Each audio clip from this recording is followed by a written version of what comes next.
अदानी जी की shell companies हैं। अदानी जी की शेल कंपनीज हैं, उसमें 20,000 करोड़ रुपया किसी ने इन्वेस्ट किया। अदानी जी का पैसा नहीं है, अदानी जी का इंफ्रास्ट्रक्चर बिजनेस है, पैसा किसी और का है।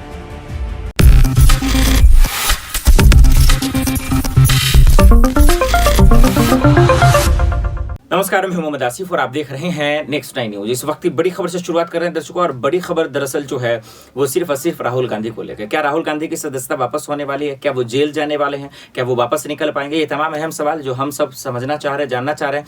राहुल गांधी दरअसल सदस्यता वापस होने पर क्या कुछ कहा उन्होंने, पहले वो सुनाएंगे आपको, फिर बताएंगे कि आगे वो कैसे जीत पाएंगे। जरा देखिए वीडियो। मैंने आप सब से काफी बार बोला है कि हिंदुस्तान में लोकतंत्र पर आक्रमण हो रहा है और इसका हमको हर रोज नए नए उदाहरण मिल रहे हैं। सवाल मैंने एक ही पूछा था,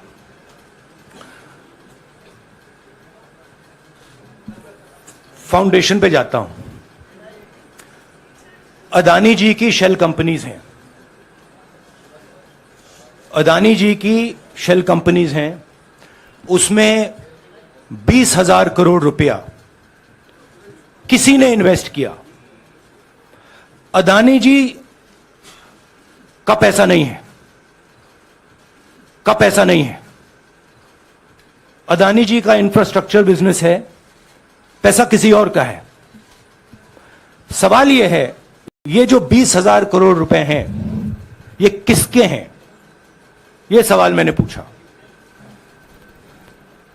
मैंने पार्लियामेंट हाउस में प्रूफ देके, जो मीडिया रिपोर्ट से मैंने निकाला, अदानी जी और नरेंद्र मोदी जी के रिश्ते के बारे में डिटेल में बोला।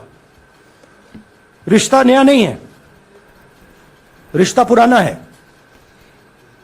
जब नरेंद्र मोदी जी गुजरात के सीएम बने थे तब से रिश्ता है, और उसके बहुत सारे पब्लिक प्रूफ्स हैं। हवाई जहाज में मैंने फोटो दिखाई, नरेंद्र मोदी जी बड़े कंफर्ट में बैठे हुए थे अपने दोस्त, अपने मित्र के साथ। पार्लियामेंट में मैंने दिखाई। यह सवाल मैंने पूछा। फिर मेरी स्पीच को एक्सपंज किया गया। मैंने स्पीकर को डिटेल चिट्ठी लिखी, पॉइंट बाय पॉइंट, कि मैंने कहा कि एयरपोर्ट्स अदानी जी को रूल बदल के दिए गए हैं। ये लीजिए रूल की कॉपी, उसको बदला गया है। चिट्ठी लिखी, कोई फर्क नहीं पड़ा। फिर मेरे बारे में मंत्रियों ने पार्लियामेंट में झूठ बोला कि मैंने विदेशी ताकतों से मदद मांगी।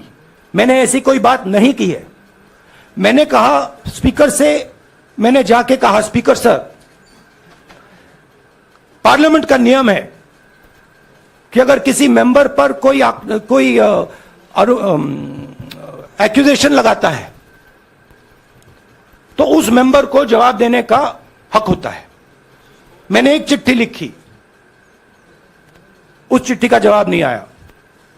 दूसरी चिट्ठी लिखी, उस चिट्ठी का जवाब नहीं आया। फिर मैं स्पीकर के चेंबर में गया। मैंने स्पीकर सर से कहा, स्पीकर सर, यह कानून है, यह रूल है, इन्होंने झूठा आरोप लगाया है, मुझे आप बोलने क्यों नहीं दे रहे हैं? स्पीकर सर मुस्कुराते हैं, कहते मैं नहीं कर सकता।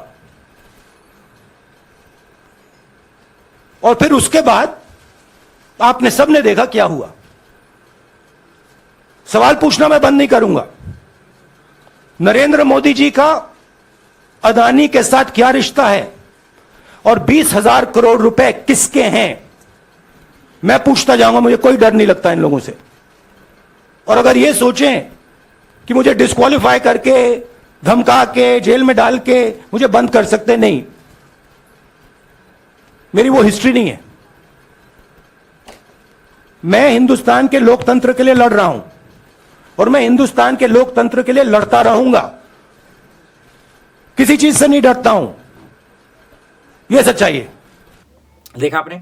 अब सवाल यह है कि क्या राहुल गांधी जो कह रहे हैं कि मोदी सरकार उन्हें जेल में डाल देगी, हालांकि कर्नाटक में जीत उनकी हुई है, तो अब ये देखना पड़ेगा कि इसके बाद इनका अगला रुख क्या रहता है। लेकिन सच्चाई यही है कि राहुल गांधी अगर सदस्यता वापस नहीं होती तो वो चुनाव नहीं लड़ पाएंगे। गुजरात कोर्ट में मामला चल रहा है, फैसले को सुरक्षित रख लिया गया है।